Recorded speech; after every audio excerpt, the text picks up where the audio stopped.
시청자 여러분 안녕하십니까? 교사훈련 교훈뉴스 이세아입니다. 소식을 전해드리기 앞서 예수님께서는 곧 오실 하나님의 나라를 세우기 위해 제자들과 함께 동행하며 생활 가운데 약한 자들을 돌보고 그들의 병을 치유하시고 권능을 베푸시는 모습을 몸소 보여주셨는데요. 이러한 예수님의 삶의 모습이 제자들을 훈련하고 가르치는 위대한 교육이 된다는 소식을 알려드리며 본격적으로 첫 소식부터 살펴보도록 하겠습니다. 여러분은 교사하면 어떤 이미지가 떠오르십니까? 오늘은 칠판 앞에서 학생들을 가르치고 훈계하는 교사가 아니라 조금은 특별한 방법으로 제자들을 교육하는 분이 있다고 해서 말씀 나눠보고자 합니다. 제자들과 함께 먹고 마시며 함께 지내는 곳으로 교육하는 예수님을 모셔보았습니다. 안녕하십니까? 안녕하세요. 예수님은 학교에서 책상에 앉은 제자들을 교육하는 것이 아니라 제자들과 함께 지내는 것으로 대신하고 있다고 들었습니다. 예수님의 교육 방법에 대해서 소개해 주실 수 있으십니까? 말보다는 우리 제자들과 나를 만난 사람들을 한번 만나보는 것이 더 좋을 것 같습니다. 네? 네, 그럼 묻지도 따지지도 않고 바로 현장에 나가 있는 리포터와 연결하도록 하겠습니다. 네, 갈릴리에 나와 있는 전수연 리포터입니다. 저는 지금 예수님께 초청을 받았던 제자들을 만나러 나와 있습니다. 먼저 제자 요한을 만나보겠습니다. 예수님께 부름을 받았던 당시 상황을 좀 설명해 주시겠습니까? 그때 제가 세례 요한 선생님의 말씀 집회에 갔었거든요. 그런데 요한 선생님이 예수님을 보고 하나님의 어린 양 이렇게 말씀하시는 거예요. 그래서 어떤 분인가 해서 따라가 보았는데 갑자기 예수님께서 뒤를 돌아보시더니 저를 빤히 쳐다보시는 거예요. 그러시더니 저에게 무엇을 찾고 있냐고 물으셨어요. 그래서 저는 어디에서 묵고 계신지 여쭤보았죠. 그랬더니 대뜸 와서 보라 하시는 거예요. 그래서 저는 그날 바로 예수님이 묵고 계시는 곳에 가서 함께 자고 먹으며 예수님과 함께 지냈어요.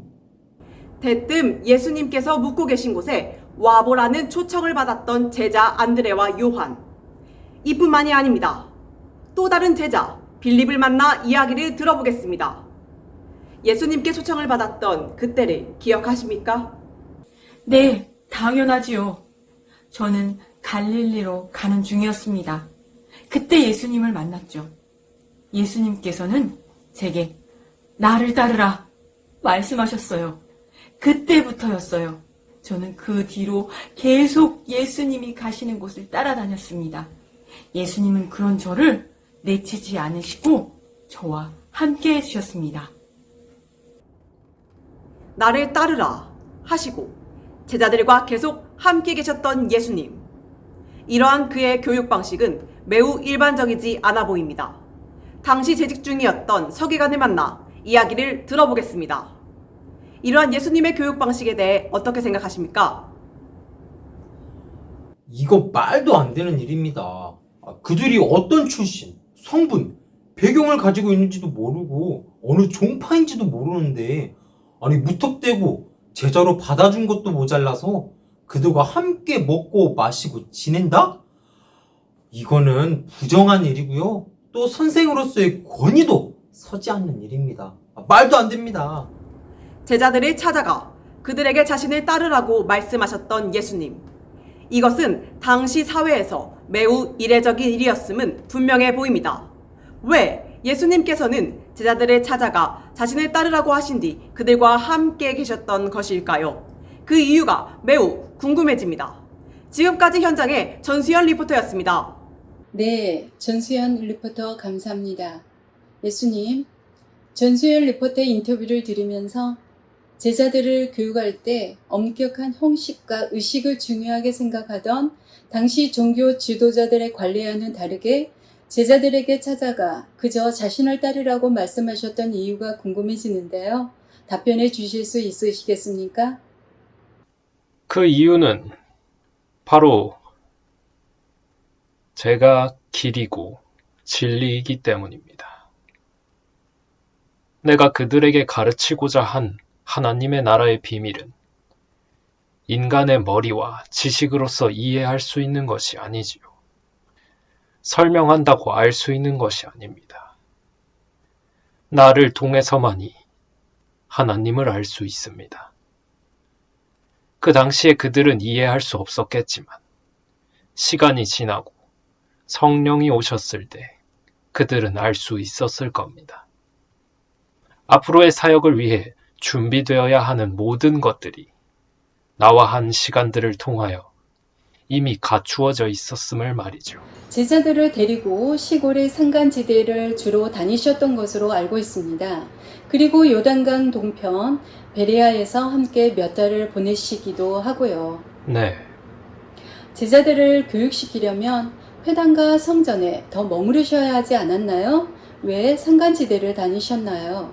혹시 바리새인들의 반대와 헤롯의 적대 행위 때문에 피하신 건가요? 그런 이유도 있었겠지만 나는 제자들하고만 있어야 할 필요를 느꼈습니다.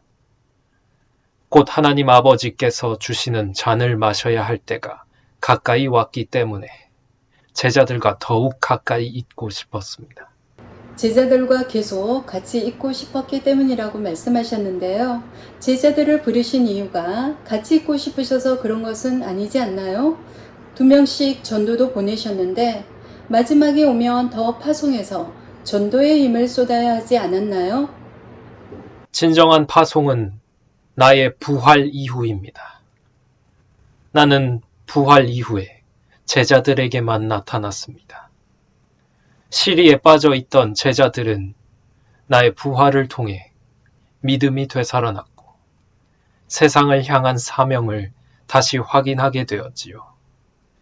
누구보다 분명한 표대를 향하여 달려가는 경주자들이 되었습니다. 아, 제자들에게 많은 시간을 쏟으신 데에는 다 계획이 있으셨던 것이군요. 아하하, 그렇지요. 예수님의 제자 훈련은 함께 지내는 원리군요. 그런데 꼭 그렇게 제자들만 고집하신 건가요? 제자들만 고집한 것은 아니었습니다. 아니라고요? 네. 나를 기억하는 여인들을 만나보시면 아마 알게 되실 겁니다. 아, 그렇다면 여인들을 한번 만나보도록 하겠습니다. 전수연 리포터 나와주세요. 네, 나사렛에 나와 있는 전수연 리포터입니다. 안녕하십니까? 인터뷰에 응해주셔서 감사드립니다. 예수님과 함께 계셨다고 들었는데요. 예수님의 모습이 어떠셨습니까? 네, 예수님은 저희 오빠 나사로와 친했어요. 그래서 우리 집에 오셔서 많은 말씀을 전해주셨어요. 저는 그때마다 맛있는 음식을 준비하느라 바빴죠. 맞아요. 예수님이 집에 오셨고 너무 귀한 말씀을 해주셨어요. 저는 예수님 앞에 앉아서 꿀 같은 말씀에 쏙 빠져 있었어요. 예수님 앞에 앉아 말씀을 들으셨다고 들었습니다. 당시 여자가 남자와 함께 말씀을 들을 수 있었습니까? 저는 예수님을 위한 음식을 준비하느라 바쁜데 마리아는 눈치도 없이 말씀만 듣고 있었어요.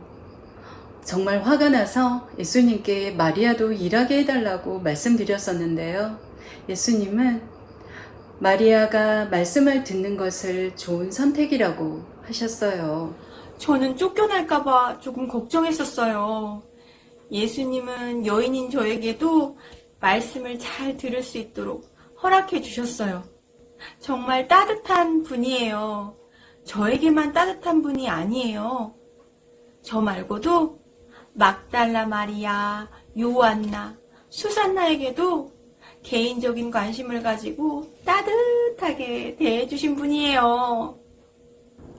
이렇게 예수님께서는 다른 특별한 의식이나 방법을 통해 제자들과 사람들을 교육하지 않으셨습니다. 다른 사람들을 향한 따뜻한 사랑과 관심, 그리고 함께함으로 제자들을 훈련시키시고 자신을 닮아가도록 교육하셨습니다. 이상으로 현장의 전수연 리포터였습니다. 감사합니다. 네, 지금까지 제자들뿐만 아니라 많은 사람과 함께 먹고 마시며 그들의 삶에 직접적으로 함께 하심을 통한 예수님의 교육 방법을 살펴보았는데요. 끝으로 지금 여기 계시는 예수님, 시청자들에게 한 말씀 해주시면 감사하겠습니다. 사람들과 함께 지내는 일을 대체할 수 있는 일은 결코 없습니다. 그보다 더 적은 것으로 강력한 기독교 지도자를 키울 수 있다는 생각은 어리석을 뿐입니다. 교회가 어떤 양육 방법을 채택하든 기본적으로 사람들에 대해 개인적으로 보호자적 관심을 가져야 합니다. 그리고 그 사람들이 다른 사람들을 제자로 삼아 지도할 수 있을 때까지 이끌어줄 그리스도인 친구를 묶어주는 시스템을 만들어야 합니다. 네, 오늘 말씀 감사합니다. 그럼 시청자 여러분, 저도 예수님과 함께 동거하러 따라가 보도록 하겠습니다. 이상 교훈뉴스였습니다.